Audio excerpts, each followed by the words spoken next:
जब हो गया हंगामा काफी, तब जाकर महामहिम से मांगी माफी। नमस्कार, शाम के 7 बज रहे हैं। भारत की बात के साथ मैं अखिलेश आनंद हूं और शुरुआत इस समय की बड़ी खबर के साथ कर लेते हैं। कांग्रेस सांसद अधीर रंजन चौधरी ने अपने बयान के लिए राष्ट्रपति से आखिरकार माफी मांगी है। अधीर रंजन ने चिट्ठी में लिखा कि उनकी जुबान फिसल गई थी। दरअसल परसों का यह मामला है। अधीर रंजन ने एबीपी न्यूज पर राष्ट्रपति को राष्ट्रपत्नी कहा था। एबीपी न्यूज के टोकने पर भी अधीर रंजन ने गलती नहीं मानी थी, नहीं सुधारी थी। और देखिए यह माफीनामा, यह चिट्ठी जो लिखी गई, इसी बयान के विरोध में बीजेपी ने संसद से सड़क तक मोर्चा भी खोल दिया था और आखिरकार अधीर रंजन चौधरी को माफी मांगनी पड़ी है। यह आपके सामने देखिए पूरा घटनाक्रम किस तरीके से मामला तूल पकड़ता नजर आ रहा था। बीजेपी माफी की मांग पर अड़ी हुई थी और एमपी में तो एफआईआर तक अधीर रंजन चौधरी के खिलाफ दर्ज हो गई। उनका पुतला फूंका गया। अधीर रंजन से जब आज पूछा गया तब भी उन्होंने जुबान फिसलने की बात कही थी। संसद परिसर में उन्होंने क्या कुछ कहा था, सुनिए आप। जिस दिन राष्ट्रपति से मेरे मिलने का मौका मिलेंगे सबको बता के मैं जाऊंगा। दादा अभी टाइम नहीं दिया राष्ट्रपति ने, आपने टाइम स्लिप ऑफ टंग है, फिर कह रहे हैं कि गलती हुआ है। आखिर माजरा क्या है? स्लिप ऑफ टंग का अगर डिक्शनरी खोल के देख लीजिए, स्लिप ऑफ टंग किसको कहते हैं, माजरा ही है। और आखिरकार उन्होंने माफी मांग ली है। जो वो माफीनामा है, जो वो चिट्ठी है, वो भी हम आपको दिखा रहे हैं। देखिए राष्ट्रपति को संबोधित किया गया है। 2 में देख रहे हैं आप, लिखा हुआ है द प्रेसिडेंट ऑफ इंडिया। और अधीर रंजन चौधरी का ये लेटर हेड, जो ये चिट्ठी जो लिखी गई है, उसमें योर एक्सेलेंसी कहते हुए संबोधित किया गया है। और आगे वो लिखते हैं कि जो बात उन्होंने कही थी उस पर उन्हें खेद है और वो माफी मांगते हैं। अधीर विवाद में सोनिया गांधी को माफी मांगनी चाहिए क्या, यह भी एक बड़ा सवाल। और देखिए इस पर लोगों की राय क्या है। 56% लोग हां कहते हैं, जबकि नहीं कहने वाले 44% लोग हैं। अधीर विवाद में सोनिया गांधी को माफी मांगनी चाहिए, 56% लोग हां कह रहे हैं। कर्नाटक में बीजेपी नेता प्रवीण नेटारू हत्याकांड की जांच सरकार ने एनआईए को सौंप दी है। अब से कुछ ही देर पहले कर्नाटक की बसवराज सरकार ने यह बड़ा फैसला लिया।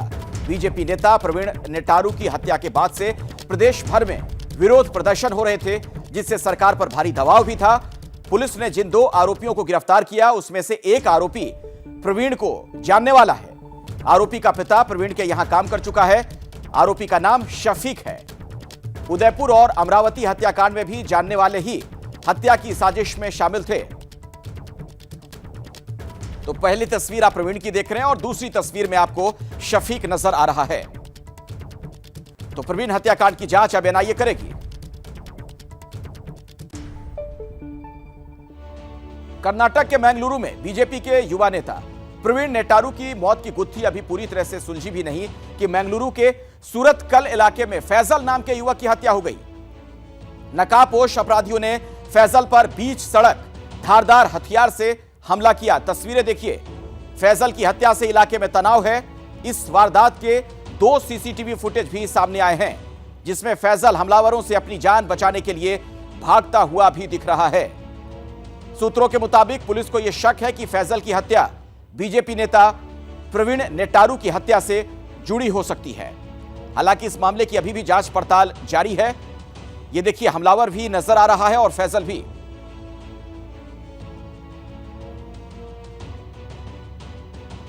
कर्नाटक के सीएम बसवराज बोम्मई ने फैजल की हत्या मामले पर आज कहा है कि दोषियों पर कड़ी कार्रवाई करेंगे। इससे पहले सीएम बसवराज ने ऐसी वारदात को रोकने के लिए योगी मॉडल अपनाने के संकेत दिए थे। For us, all incidents are equal, all murders, all life of the people are same to us.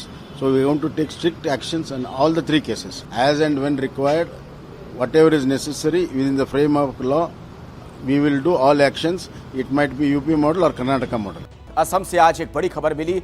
मोरी गांव से बांग्लादेश बेस्ड अलकायदा के 8 संदिग्ध आतंकियों को गिरफ्तार किया गया। पुलिस के मुताबिक ये सभी मदरसे की आड़ में देश विरोधी और आतंकी गतिविधियों को बढ़ावा दे रहे थे। सबसे पहले मुफ्ती मुस्तफा नाम के संदिग्ध आतंकी की गिरफ्तारी हुई, फिर 7 और संदिग्धों तक पुलिस पहुंची। कुछ लोग हिरासत में भी लिए गए।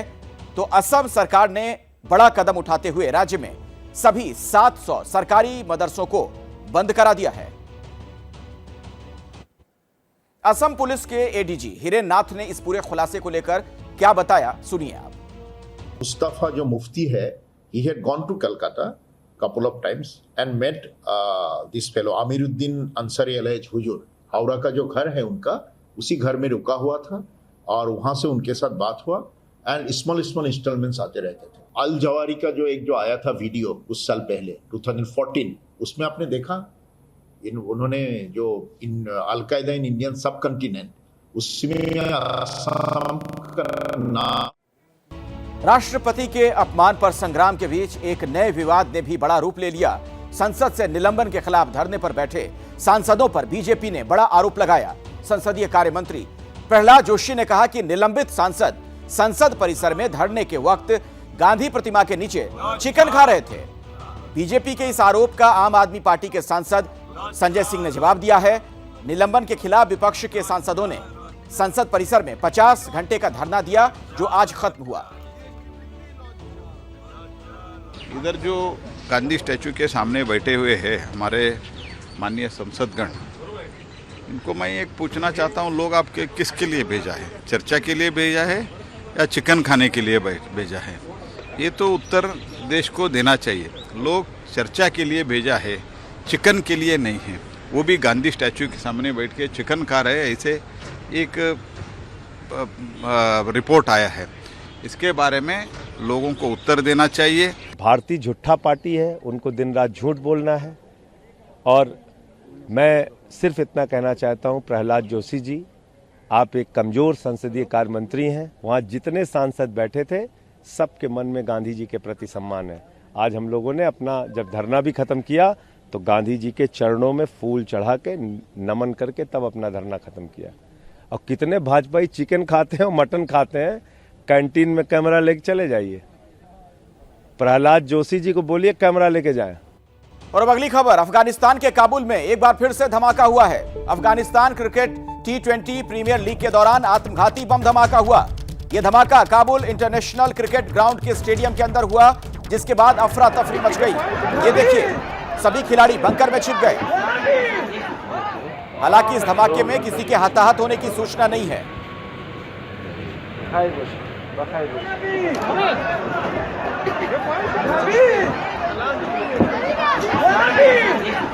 कैसे चीख पुकार मच गई, आवाज साफ तौर पर सुन पा रहे होंगे आप। खबर अब दिल्ली से, जहां पतंग के चीनी मांझा मामले में एक बड़ा खुलासा हुआ है। पुलिस के मुताबिक अमरजीत नाम के सप्लायर ने पूछताछ में बताया कि खतरनाक चीनी मांझे को कोडवर्ड के जरिए दिल्ली एनसीआर में बेचा जा रहा था। सूरत से ट्रक में भरकर 400 डिब्बों में चीनी मांझा दिल्ली लाया गया था। जिंदगी के लिए जल जंग। नमस्कार, आप देख रहे हैं भारत की बात। मैं आपके साथ शोभना यादव। बात पानी के उस प्रहार की जहां सावधानी हटी और दुर्घटना घटी। देश के अलग अलग इलाकों से आई तस्वीरें कमोबेश यही कहानी बयान कर रही हैं। देखिए कैसे मौत के पानी को जिंदगी की रस्सी ने मात दी। कहीं डूबते को रस्सी का सहारा मिला, कहीं सैलाब में फंसे लोगों को नाव से निकाला गया, कहीं उफनती बाढ़ में लोगों ने बना डाला देसी जुगाड़, कहीं हाईटेक सिटी में हो गई गाड़ियों की जल समाधि।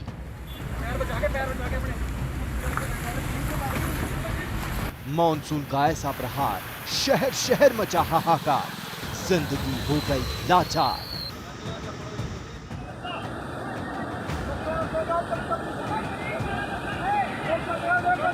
वाली रस्सी छेड़ दो यार। रस्सी के सहारे उफनती नदी में छलांग। गुड गुड, बस घबराना नहीं बेटे, घबराना नहीं। अब ये कोई स्टंट नहीं है और रस्सी फेंको छोटी, जान बचाने की आखिरी जुगत है। ये तस्वीरें हिमाचल प्रदेश के सोलन जिले के नालागढ़ की हैं। उफनती नदी के बीच चट्टान पर खड़े 5 युवक सेल्फी लेने गए थे। बस आ गया, तू आ गया बेटे। इतना शुक्र भी दूर नहीं था ये ज्यादा। तब नदी में पानी कम था, 5 युवक सेल्फी में व्यस्त हो गए और अचानक सैलाब आ गया। इससे हुआ ये कि 5 के 5 की जान आफत में पड़ गई। संकट में काम आए स्थानीय लोग, जिन्होंने फौरन रस्सी का इंतजाम किया, चट्टान में फंसे युवकों तक रस्सी फेंकी। उन्होंने रस्सी पकड़ी और एक एक करके छलांग लगाकर उफनते पानी से बाहर आए।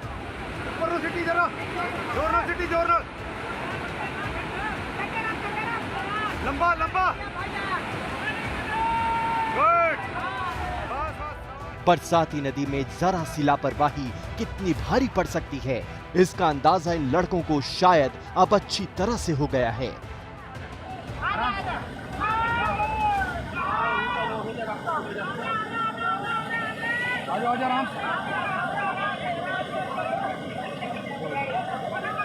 वाह वाह, धन्यवाद सारे लोगों का। इस तस्वीर ने जोधपुर जिला प्रशासन में कई घंटे तक हड़कंप मचाए रखा। घासीराम नाम के एक शख्स ने पानी से उफनती पुलिया से नदी में छलांग लगा ली और उसके बाद गुम हो गया। इस वीडियो के सामने आने के बाद घासीराम की तलाश में एसडीआरएफ से लेकर जिला प्रशासन के लोग सर्च ऑपरेशन में जुटे रहे, लेकिन खाली हाथ रहे। बाद में पता चला कि वो अपने घर में चैन से सो रहा था। वो करीब नदी के बहाव से चुपचाप सही सलामत निकल गया, लेकिन तब तक उसने प्रशासन की भारी फजीहत करा दी। शायद इसे ही कहते हैं नाम बड़े और दर्शन छोटे। 1 घंटे की बारिश में डूबा ये देश का हाईटेक शहर हरियाणा का गुरुग्राम है। ये तस्वीरें तो कल शाम की हैं, लेकिन देश के चमकते दमकते शहरों में से एक गुरुग्राम में ड्रेनेज सिस्टम के कितने बुरे हाल हैं, ये इन तस्वीरों से समझा जा सकता है। महंगी महंगी कारें पानी में गहरे डूबी हुई हैं। जहां नजरें दौड़ाओ ऐसा लग रहा है मानो कारों की जल समाधि हो गई है। हाल ये हो गया है कि फ्लाईओवर के नीचे की सड़क इतनी लबालब है कि गाड़ियां फंस गईं। लोग धक्का मारकर सड़क में फंसी गाड़ियों को हटा रहे हैं। दिल्ली से सटा गुरुग्राम 1 घंटे की तेज बारिश भी नहीं झेल पाया। बारिश से सड़कों पर ऐसा सैलाब आया कि अपने छोटे भाई को गोद में लेकर जा रही एक छोटी बच्ची लगभग बह गई थी। वो तो गनीमत है कि उसे बचा लिया गया, लेकिन इस छोटी बच्ची की हिम्मत देखिए कि उसने अपने भाई को छोड़ा नहीं।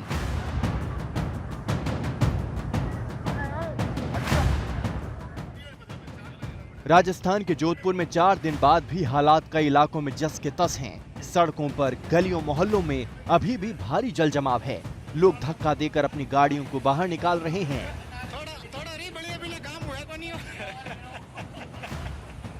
लोग घरों में कैद हैं। कुछ इलाकों में तो 3 दिन से लाइट नहीं है। बरसाती पानी निकालने के लिए 3 दिन से नगर निगम की गाड़ी खड़ी है, लेकिन उसका पंप खराब है। बाढ़ में घिरे इस वीआईपी शहर में जब स्थानीय प्रशासन फेल हो गया तो सेना की मदद लेनी पड़ी।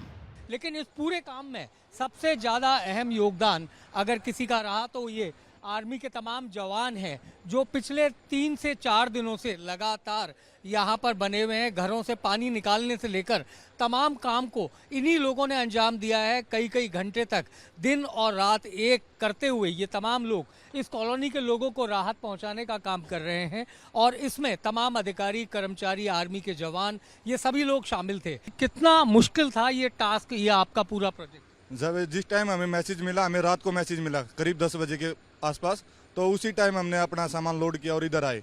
तो इधर जब हम आए इधर तो हमारे चेस्ट तक पानी आ रहा था। तो ऐसे थे जो इधर रह भी नहीं रहे, उनके घरों में नीचे मतलब ये अंडरग्राउंड भी बने, उनमें पानी मतलब काफ़ी भरा हुआ है। 7-8 फीट तक पानी भरा हुआ उनके अंडर अभी भी है। कई मकानों में अभी भी है। जो देशवासियों की सेवा करेंगे, पहले हमारा तो पहले कर्तव्य वही है सर। देशवासियों का सेवा करना ही हमारा कर्तव्य है सर। मदद करने से खुशी मिलती है सर। हाँ जी सर।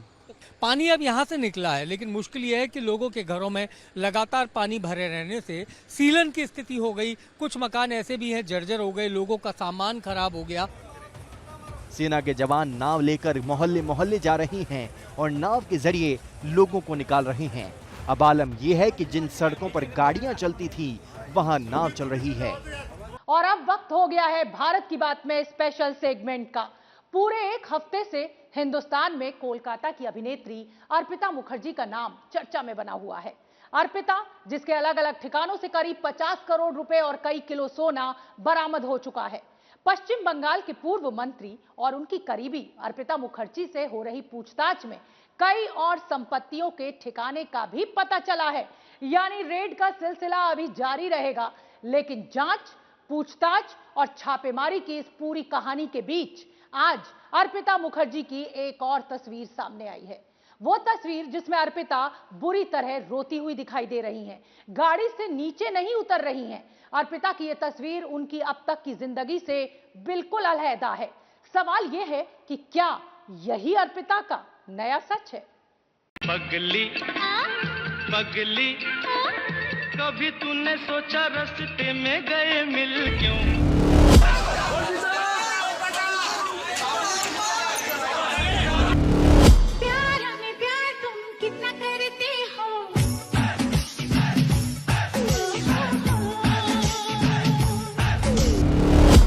हाथ कैमरा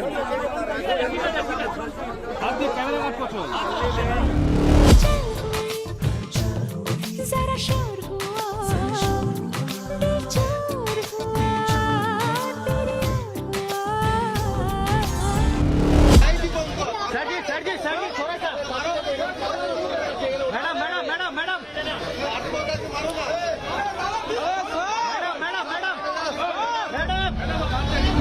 तो मुझे तुम्हें कुछ प्रूव करना है ना किसी और को। तुम भाड़ में जा सकते हो। मैं तो अपनी फेवरेट हूँ, मुझे तो मैं हमेशा ही अच्छी लगती हूँ। टीवी स्क्रीन पर मौजूद अर्पिता मुखर्जी की ये दो तस्वीरें उसकी जिंदगी के दो हिस्सों की हैं।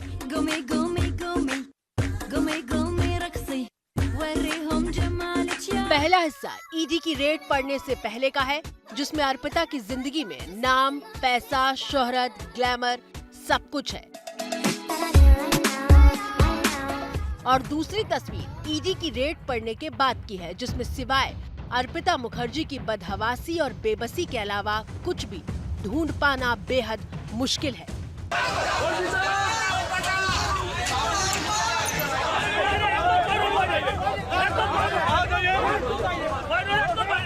ये वो अर्पिता मुखर्जी हैं जिनके फ्लैट से कुबेर का खजाना मिला है।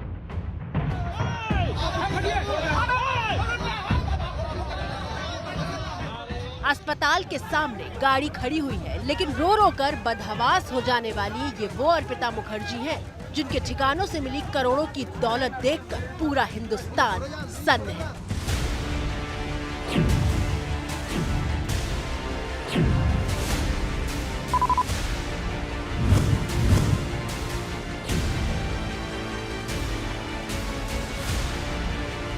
ईडी की रेड के बाद 36 साल की अर्पिता मुखर्जी की जिंदगी कितनी बदल गई है, उसे समझने के लिए इस तस्वीर को जरा तसल्ली से देखिए। अस्पताल के सामने एक गाड़ी खड़ी हुई दिखाई दे रही है। ये गाड़ी अर्पिता मुखर्जी के मेडिकल चेकअप के लिए उन्हें अस्पताल लेकर पहुंची है। चारों तरफ मीडिया की भारी भीड़ मौजूद है। अर्पिता की एक झलक के लिए कैमरा बार बार अपनी पोजीशन बदल रहा है।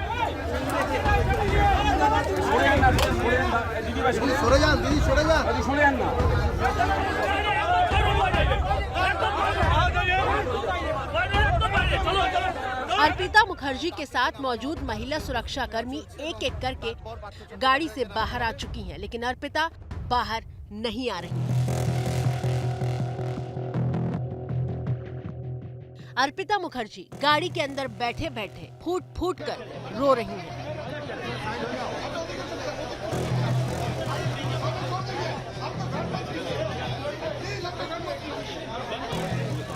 अर्पिता से बाहर आने के लिए कहा जाता है। इसके बाद महिला सुरक्षा कर्मी अर्पिता का हाथ पकड़कर उसे बाहर लाने की कोशिश करती है।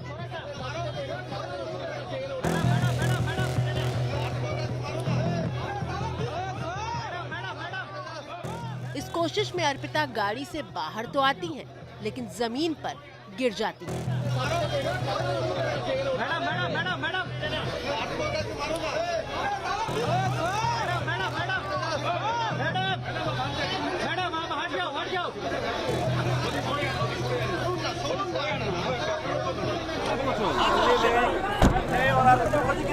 अर्पिता मुखर्जी गिर गई है गाड़ी से। ये तस्वीर आपको दिखा रहे हैं। अर्पिता मुखर्जी गाड़ी से गिर गई है।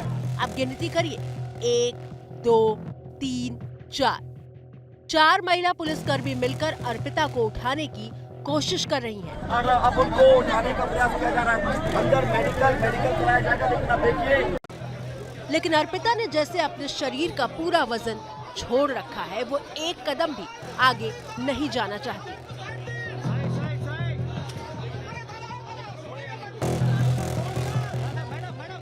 इसके बाद वहां व्हील चेयर लाई जाती है। महिला सुरक्षा कर्मी और अस्पताल के पुरुष कर्मचारी मिलकर अर्पिता को व्हील चेयर पर बिठाते हैं।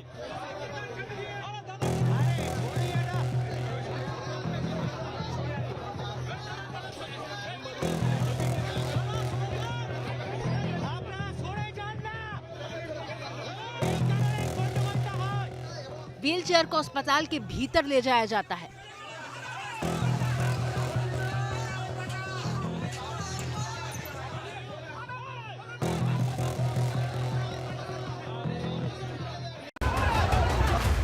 व्हील चेयर पर बैठी अर्पिता मुखर्जी की जो तस्वीर सामने आती है, उसमें उनके एक पैर को हवा में रखा गया है ताकि व्हील चेयर चलती रहे और अर्पिता व्हील चेयर पर फूट फूट कर रोती हुई दिखाई दे रही है। अर्पिता मुखर्जी जब अस्पताल पहुंची तो बेहोश हो गईं। रो रो कर उनका बुरा हाल था और उसके बाद उन्हें उठाकर अंदर मेडिकल चेकअप के लिए अस्पताल में ले जाया गया। उसी वक्त पार्थो चैटर्जी को भी ईडी लेकर गई थी उनके मेडिकल चेकअप के लिए उसी अस्पताल में। जब चेकअप के बाद अर्पिता मुखर्जी अस्पताल से बाहर निकली तो गाड़ी में बैठाते वक्त भी अर्पिता बुरी तरह कराह रही थी। उनसे लगातार सवाल हो रहा था कि उनके फ्लैट से मिला करोड़ों रुपया आखिर किसका है।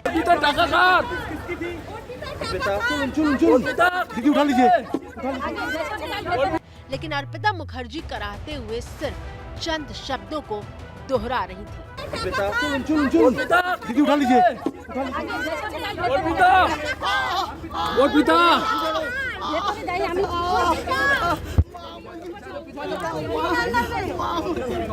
अर्पिता मीडिया के कैमरे के सामने भले ही पैसों के मालिक का नाम न बता रही हो, लेकिन ईडी से हुई पूछताछ में अर्पिता पश्चिम बंगाल के पूर्व शिक्षा मंत्री पार्थ चटर्जी का नाम ले चुकी है।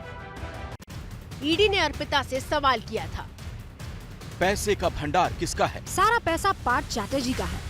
पैसे आपके घर कैसे और कब आए? पार्थ के करीबी घर आकर पैसा रख जाते थे, कभी कभी पार्थ खुद भी पैसे रखने आते थे। इतने पैसे के बारे में सवाल क्यों नहीं पूछा? पैसे जिस कमरे में थे वहाँ मुझे जाने की इजाजत नहीं थी। इतने पैसे कहाँ से आते थे? पैसे के सोर्स की मुझे कोई जानकारी नहीं। अर्पिता पैसों के लिए पार्थ चटर्जी का नाम ले रही हैं और खुद को बेकसूर बता रही हैं। जबकि 69 साल के पार्थ चटर्जी ने अस्पताल से बाहर निकलते हुए कहा कि मुझे फंसाया जा रहा है, मेरे खिलाफ साजिश हुई है।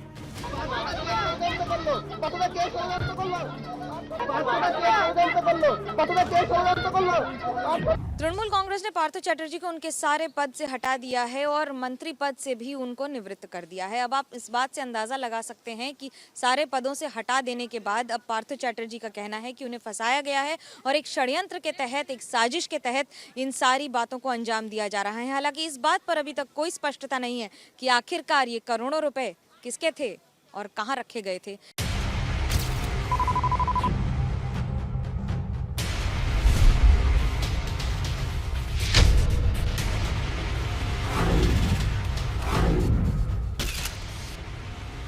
टीवी स्क्रीन पर मौजूद नोटों का ये जखीरा ईडी की सबसे ताजा रेड का है।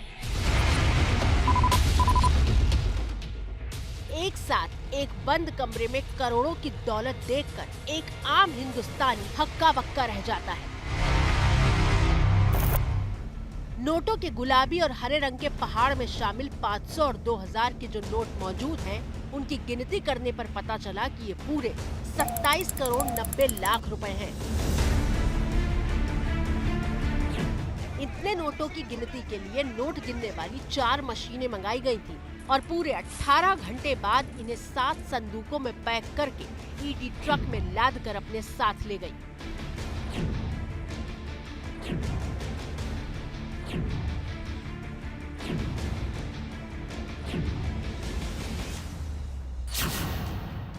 सिर्फ कैश नहीं मिला बल्कि 6 किलो सोने के गहने भी अर्पिता के घर से मिले हैं, जिसमें आधा किलो वजन वाले करीब 7 कंगन मिले हैं। सोने का हार मिला है, सोने की कलम और 3 किलो सोने की ईंट भी शामिल है। इससे पहले 22 जुलाई को अर्पिता के टॉलीगंज के फ्लैट से काली कमाई का खजाना मिला था। 22 जुलाई को 21 करोड़ 90 लाख रुपए मिले थे और 27 जुलाई को 27 करोड़ 90 लाख रुपए, यानी कुल मिलाकर सिर्फ 49 करोड़ 80 लाख तो कैश बरामद हो चुका है। इसमें अगर विदेशी मुद्रा और गहनों की कीमत मिला दी जाए तो कुल बरामदगी 55 करोड़ रुपए हो जाती है। बताया जाता है कि पार्थ चटर्जी और अर्पिता मुखर्जी का रिश्ता 1 दशक से भी ज्यादा पुराना है। बेबी, इस दुनिया में सबसे अच्छा पालतू जानवर कौन सा है? अरे मुझे क्यों देख रही हो? क्योंकि तुम ही हो। हे भगवान, मेरा वाला जहाँ भी हो टाइम टाइम पर उसकी सेटिंग बिगाड़ते रहना।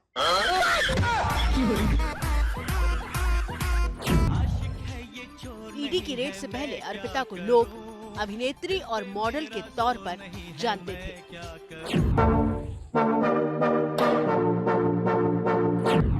When you die, you don't know you're dead. It's only difficult for everyone else. It's the same when you're stupid. Arpita Mukherjee Kolkata शहर में बेलगारिया के एक मिडिल क्लास परिवार साल पहले साल 2004 में सिर्फ 16 साल की उम्र में मॉडलिंग से करियर की शुरुआत की थी। I am beautiful, I am loved, I am safe, I am free. I don't need to be like them, I just need to be like me. College के दिनों से अर्पिता को मॉडलिंग का शौक था। उनके पिता केंद्र सरकार में कर्मचारी थे। पिता की मौत के बाद अर्पिता की शादी झारग्राम के एक बिजनेसमैन से कर दी गई थी। अर्पिता को पिता की जगह नौकरी करने का ऑफर भी मिला था, लेकिन अर्पिता ने ना तो नौकरी की और ना ही वो पति के साथ रही। दोनों छोड़कर अर्पिता ने मॉडलिंग को चुना और कोलकाता में आकर रहने लगी।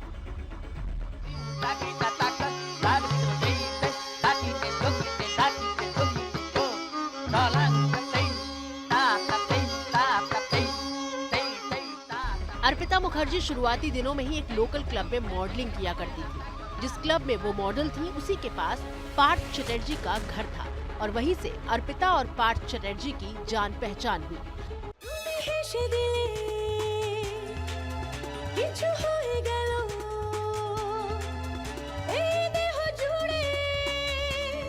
अर्पिता को मॉडलिंग के दौरान ही फिल्मों में साइड रोल मिलना शुरू हो गए थे। कुछ मीठा हो जाए और राजू आवारा जैसी फिल्मों में वो नजर आ चुकी है। परमिशन? Yes, permission. আমি তো मॉडल नहीं। हालांकि अभिनेत्री के तौर पर उन्हें कभी पहचान नहीं मिल पाई और साल 2014 के बाद वो किसी फिल्म में नजर भी नहीं आई। 2019-20 के दौरान पार्थ चटर्जी और अर्पिता मुखर्जी कई मौकों पर साथ नजर आए थे। पश्चिम बंगाल चुनाव में भी पार्थ के लिए अर्पिता इलेक्शन कैंपेन करती दिखाई देती।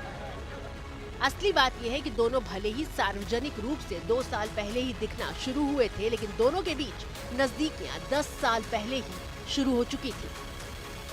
ईडी के अधिकारियों ने दस्तावेजों के आधार पर यह दावा किया है कि 21 जनवरी 2012 को पार्थो चैटर्जी और अर्पिता मुखर्जी ने एक साझा प्लॉट खरीदा था। अब यही बताता है कि ये रिश्ता कितना पुराना और कितना करीबी रहा है। उसी वर्ष 2012 में मई के महीने में पार्थो चैटर्जी सिंगापुर गए थे एक सरकारी टूर पर। बतौर मंत्री वो गए थे, लेकिन उनके साथ अर्पिता भी गई थी और इसी पर नाराजगी ममता बनर्जी ने भी जताई थी।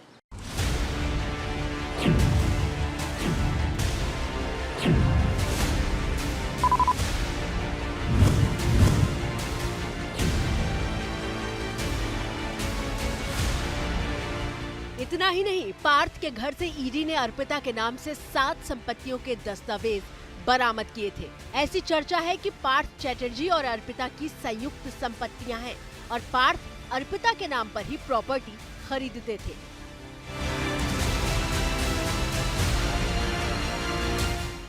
अर्पिता के नाम पर बेलगारिया में 4 फ्लैट हैं। बेलगारिया में अर्पिता का एक पुश्तैनी मकान है।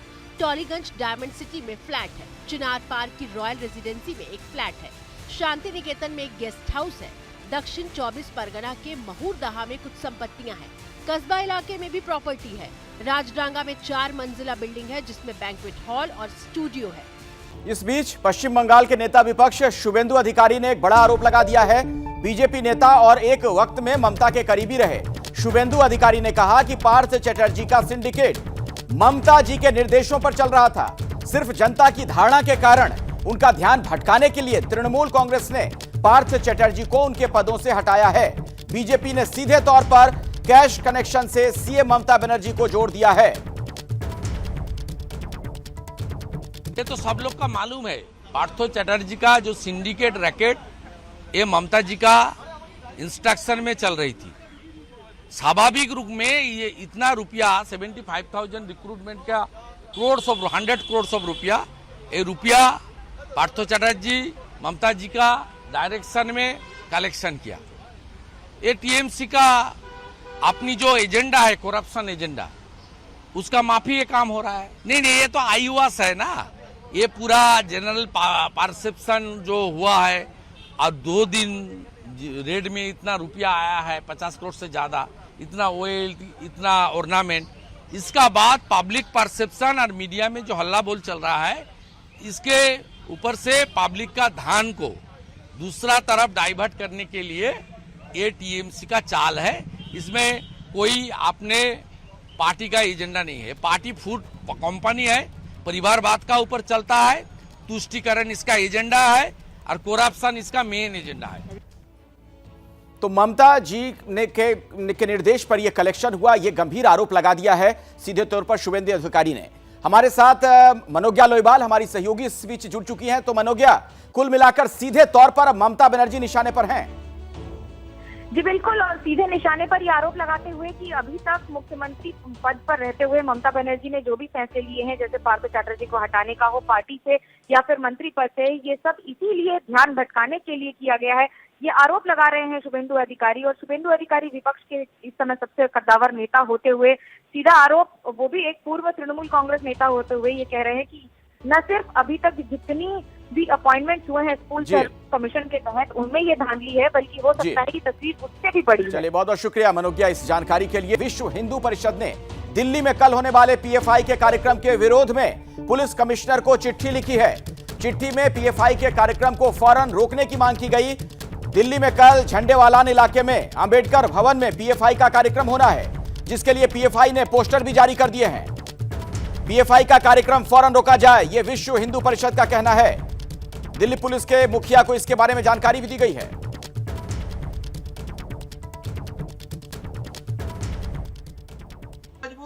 क्या मजबूरी है मेरी, बताइए। मैं अभी आपको बताती हूँ कि मैंने ओए होए होए होए, नमकीन के चटकारे लेते हुए टकटकी मार के डिबेट शो को पॉज रिपीट कर करके देख रहे हैं जोगिंदर जी। इनकी तरह आप भी देखें अपनी फेवरेट डिबेट्स को रिपीट कर, और डाउनलोड कीजिए एबीपी लाइव ऐप अपने स्मार्ट टीवी पर।